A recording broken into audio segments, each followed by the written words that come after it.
이번 논문은 하나비라는 카드게임을 게임 인공지능 연구용 벤치마크로 제안합니다. 하나비는 적을 이기는 게임이 아니라 2명에서 5명이 한 팀이 되어 불꽃놀이 카드를 순서대로 쌓는 협력 게임입니다. 그런데 가장 이상한 규칙이 있습니다. 다른 사람 손패는 보이지만 정작 내가 들고 있는 카드는 볼 수 없습니다. 그래서 좋은 행동은 단순히 점수를 올리는 행동이 아니라 팀원이 내 의도를 어떻게 해석할지까지 포함합니다. 이 논문이 던지는 질문은 이겁니다. 강화학습 에이전트가 보상만 많이 받는 법을 넘어서 팀원의 믿음과 의도를 읽으며 협력할 수 있을까요? 논문 제목은 더 허나비 챌린지 A New Frontier for AI Research입니다.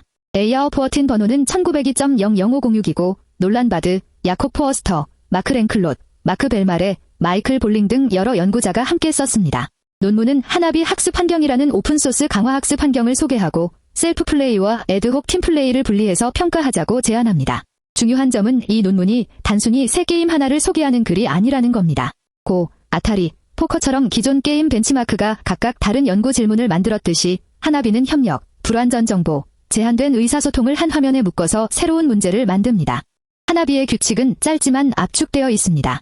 덱은 총 50장이고 색은 빨강, 초록, 파랑, 노랑, 흰색 5가지입니다.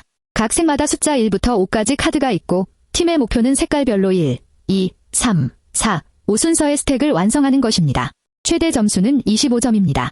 턴마다 할 수 있는 행동은 3가지입니다. 힌트를 주거나 카드를 버리거나 카드를 플레이합니다. 힌트는 처음에 8개의 정보 토큰을 쓰고 실패한 플레이가 3번 누적되면 게임이 끝납니다. 여기서 포인트는 힌트가 부족하다는 겁니다. 논문은 모든 카드를 완전히 설명하기에는 정보 토큰이 구조적으로 모자라다고 설명합니다. 하나비에서 힌트는 단순한 정보 전달처럼 보입니다. 예를 들어 너의 첫 번째와 세 번째 카드는 빨간색이라고 말할 수 있습니다. 하지만 실제 플레이에서는 왜 지금 이 힌트를 줬는지가 더 중요합니다. 지금 당장 플레이 가능한 카드를 알려준 건지, 위험한 카드를 보호하라는 뜻인지, 다음 사람에게 연결 힌트를 준비하라는 뜻인지가 달라집니다. 논문은 이런 현상을 시어리 오브 마인드, 즉 상대가 무엇을 알고 무엇을 의도한다고 생각하는지를 추론하는 문제로 봅니다. 강화학습에서 흔한 무작위 탐색이나 엔트로피 보너스는 이런 전체 의사소통 체계를 깨뜨릴 수 있습니다.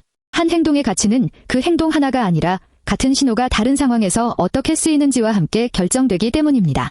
논문은 첫 번째 도전으로 셀프 플레이 학습을 정의합니다. 학습 과정이 모든 플레이어를 통제하고 하나의 공동 정책이 높은 기대 점수를 얻도록 만드는 문제입니다.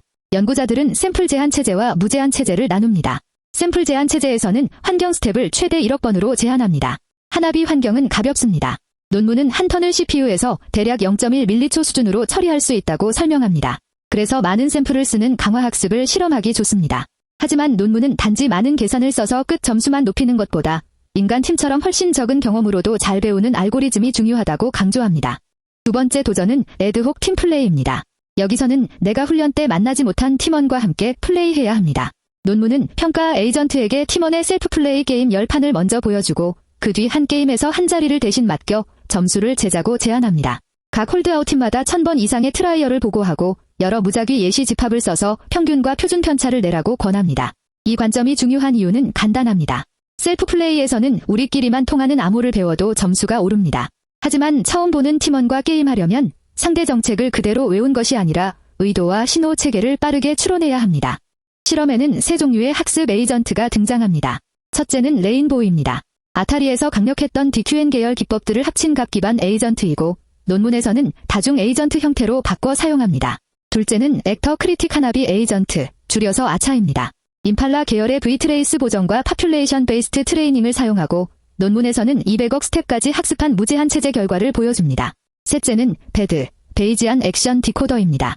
배드는 모든 에이전트가 공통 믿음 상태를 추적하고 행동을 관찰해 카드에 대한 파스티리어를 갱신합니다. 이 세 모델은 하나비가 단순 기억력 문제가 아니라 믿음과 관습을 어떻게 표현할지의 문제라는 점을 서로 다른 방식으로 건드립니다. 논문은 학습 에이전트만 보지 않고 손으로 만든 강한 봇들과 비교합니다. 스마트봇은 공개 지식을 추적해서 안전하게 플레이하거나 버릴 수 있는 카드를 판단합니다. 햇봇은 모자 퍼즐처럼 힌트의 공동 추천 행동을 암호화합니다. WTF-WDET은 비슷한 정보 전략을 여러 인원수에 맞춰 확장합니다. 파이어플라워는 인간 스타일 관습을 구현하고 두수 앞을 보는 검색과 믿음 상태 평가를 결합합니다. 이 봇들이 중요한 이유는 현재 딥 강화 학습이 어디까지 왔는지 보여주는 기준선이기 때문입니다. 하나비에서는 좋은 점수를 얻으려면 계산력만이 아니라 관습의 설계가 큰 역할을 합니다. 효율의 결과는 꽤 냉정합니다. 레인보우는 2명 게임에서 평균 20.64, 3명에서 18.71, 4명에서 18.00, 5명에서 15.26을 기록합니다.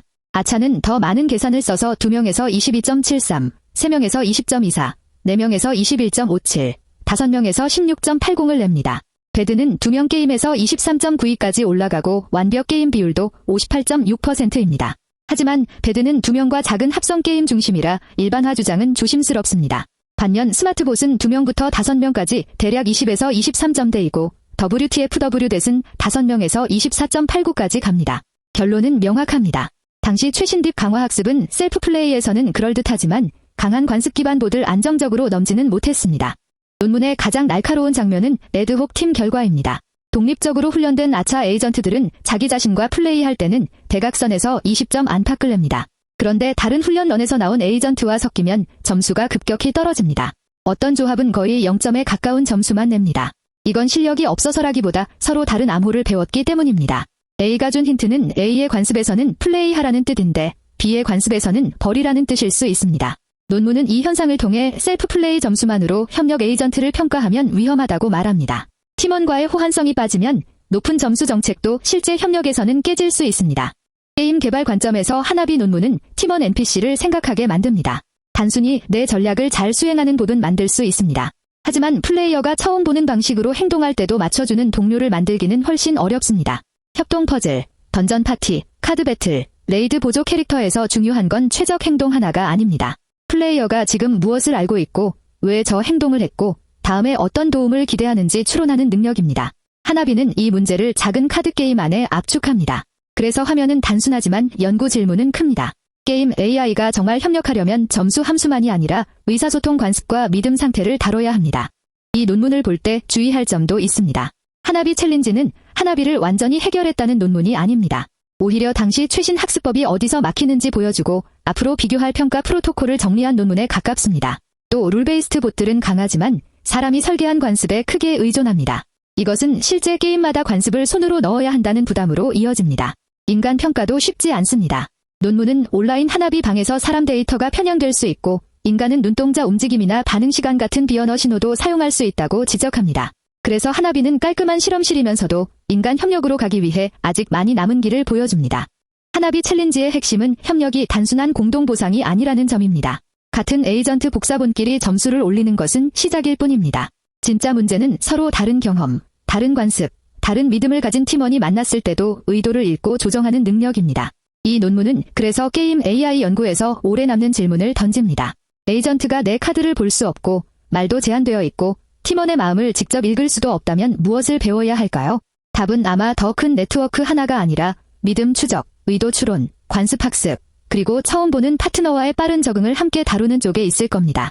그 점에서 하나비는 작은 카드 게임이지만 협력형 게임 AI를 보기 위한 아주 날카로운 현미경입니다.